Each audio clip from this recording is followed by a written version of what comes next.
Eh bien, salut à toi. Et oui, aujourd'hui, j'ai le sac à dos, puisque aujourd'hui, je vais t'expliquer les erreurs de débutants que l'on peut faire quand on débute en randonnée. Donc, ça va être simple, concis, rapide, mais j'espère que ces petits conseils t'aideront pour commencer tranquillement ta randonnée ou éventuellement corriger des erreurs que tu aurais pu faire depuis que tu marches. Voilà, allez, on y va. Let's go!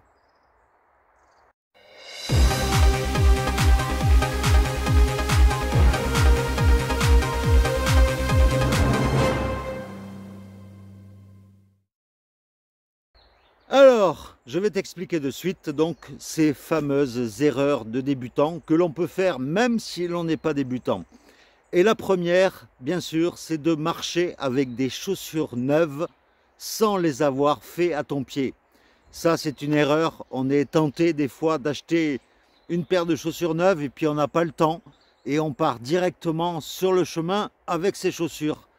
Et le problème, c'est que ton pied, il ne va pas s'adapter aux nouvelles chaussures. Donc, tu risques d'avoir des problèmes, des ampoules. Et ça, c'est une erreur que la plupart peuvent faire. Alors, une autre erreur, c'est d'investir dans du matériel cher sans connaître l'activité de la randonnée. Un exemple, par exemple, quelqu'un va investir dans une tente à 450 € et puis il va s'apercevoir que finalement la randonnée ou le bivouac, c'est pas fait pour lui. Et bien voilà, il aura investi 450 € pour rien, puisque la tente, au final, va finir dans un placard et il s'en servira plus. Donc, quand tu débutes, moi je te conseille, comme moi j'ai pu faire, c'est d'investir dans un bon rapport qualité-prix, mais sans investir des sommes énormes. Ou alors, tu pars pour te rendre compte si la randonnée te plaît, par exemple, tu pars à la journée, ou tu pars sur un week-end en plantant la tente sur une nuit déjà, pour commencer. Ça te permettra de voir déjà si tu es fait pour le bivouac. Voilà, c'est une erreur que l'on peut faire quand on débute. Une autre erreur, c'est de mal régler son sac à dos. J'avais fait une petite vidéo là-dessus pour bien régler ton sac à dos et je te propose de la revoir tout de suite. C'est très très court. Comment bien régler son sac à dos pour éviter d'avoir des douleurs aux épaules et au dos? Alors, important, il faut que ton sac soit rempli pour que tes réglages soient parfaits. Tout d'abord, tu desserres toutes les sangles de ton sac à dos. Tu commences par la sangle ventrale. Tu la serres bien et il faut que la sangle arrive au-dessus de l'os du bassin.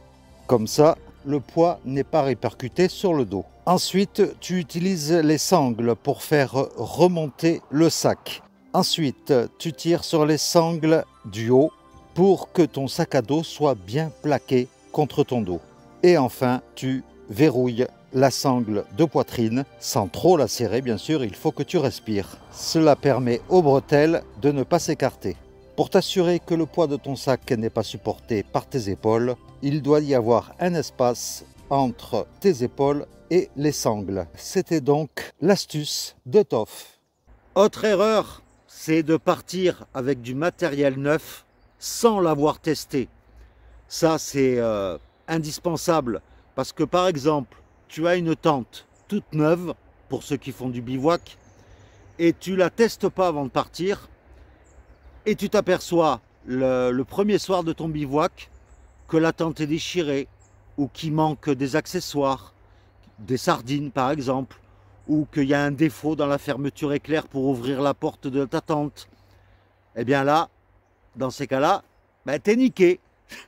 Donc il faut absolument tester tout ton matériel, que ce soit la tente, le duvet, le matelas également, parce qu'il peut être crevé. Enfin, tout le matériel que tu utilises, il faut le tester.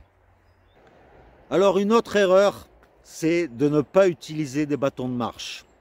Beaucoup se disent « Oh, les bâtons de marche, c'est bon pour les vieux. Moi, je suis jeune, j'en ai pas besoin. » Eh bien, le jour où tu utiliseras des bâtons, tu verras, de suite la différence parce que les bâtons vont te permettre de te soulager les articulations, que tu marches à plat ou encore plus dans les montées ou dans les descentes. Eh bien les bâtons, c'est un peu comme un troisième ou un quatrième membre si tu utilises deux bâtons. Et franchement, en descente par exemple, eh bien le poids de ton sac plus le poids de ton corps vont se porter sur tes articulations du genou. Et sans bâton, ben, tu es sûr à presque à 100% de te niquer le genou. Alors qu'avec des bâtons, ça va te permettre justement de compenser la descente sur les bâtons et non pas sur ton genou. Alors, pour les débutants, des fois on se base sur des vidéos que l'on voit sur YouTube ou sur les réseaux sociaux. Par exemple, il y a pas mal d'influenceurs qui vont te montrer par exemple que le bivouac, c'est fantastique. Tu es le soir au bord d'un feu de camp, que c'est chaleureux, que la vie est belle. Alors que, en réalité, le bivouac, ça peut être très agréable, mais il y a des moments où tu vas tomber le soir sous la pluie. Alors, comme tu peux le voir, eh ben, au moment de planter les tentes, eh ben, une grosse averse, un gros orage. Donc là, on a fini de planter les tentes quand même en urgence. Et on est planqué sous une table en béton. Donc le feu de camp, tu pourras l'oublier. Tu pourras avoir froid. Tu pourras avoir des problèmes d'ampoule. Tu pourras avoir plein de problèmes. Donc ne pas se fier sur ce que tu peux voir sur les réseaux sociaux parce que les choses sont toujours embellies sur les vidéos que tu peux voir sur internet. Et c'est pour ça que moi, depuis le tout début, j'ai toujours été honnête et j'ai toujours dit vraiment la réalité des choses. Rien que sur Compostelle, par exemple, eh bien, je t'ai montré, moi, en tant que débutant de la randonnée au début, eh bien, je t'ai dit que c'était douloureux, que c'était fatigant. C'est trop dur. Monter une côte avec un pourcentage presque égal à 90 degrés et cette chaleur en plein soleil, là je viens de trouver de l'ombre, c'est vraiment hard.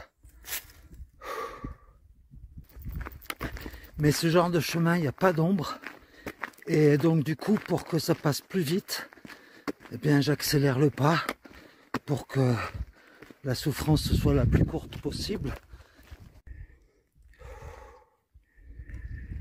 Oh, moi qui pensais l'étape facile aujourd'hui, je n'ai pas dit que la randonnée c'était facile, qu'on pouvait faire 30 km sur une journée en tant que débutant sans avoir de fatigue, sans avoir de douleur. Donc voilà, vraiment fais-toi une idée par toi-même, c'est tout ce que je peux te dire. Alors, l'erreur classique, bien sûr, c'est de partir avec un sac à dos trop lourd.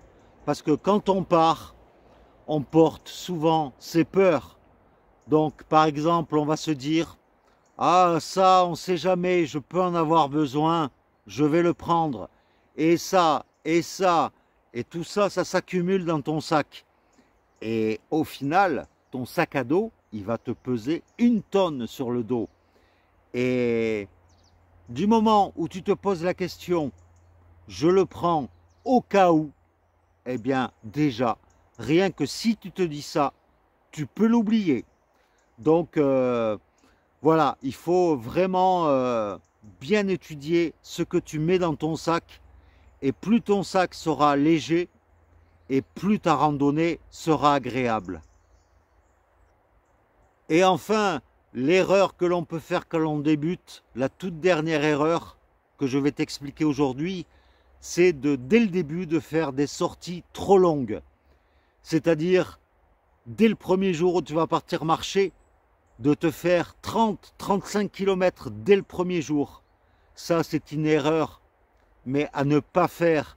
Parce qu'il faut que ton corps, déjà, si tu n'es pas habitué, il faut que ton corps s'habitue à marcher tous les jours. Donc, le conseil que j'ai toujours donné sur la chaîne à travers mes vidéos, c'est de prendre son temps et d'habituer ton corps à marcher.